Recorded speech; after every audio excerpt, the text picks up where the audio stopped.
জানি আমাদের মেয়েদের জীবনটা এক একটা পর্বে এক এক রকম ক্লাইম্যাক্স। জীবন মানেই অপেক্ষা, আর আমরা অপেক্ষা করে থাকি পরের জন্য।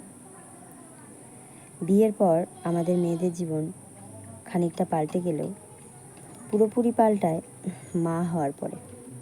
কেমন যেন অদ্ভুত ম্যাজিকের মতো সবটা পাল্টে যায়। তবে এর শুরু সেদিন থেকে হয় যেদিন আমরা প্রথম মা হওয়ার উপলব্ধি করি।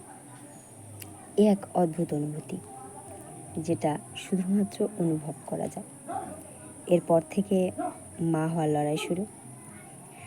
আসলে মা হওয়াটা যতটা সহজ, মায়ের দায়িত্ব পালন করাটা ঠিক ততটাই কঠিন। ছোটবেলায় আমি মাকে দেখেছি কেমন ম্যাজিকের মতো সবটা সামলে নিত। আসলে যখন সব কিছু হাতের কাছে পেতাম তখন সব কিছু কেমন যেন ম্যাজিকের মতন মনে হতো।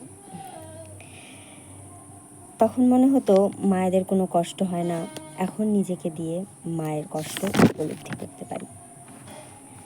এখন বুঝি যে আসলে ম্যাজিক কোথায়।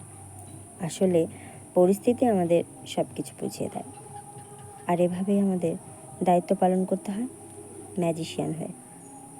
কি ঠিক বললাম তো? এমনটাই তো হয়, তাই না?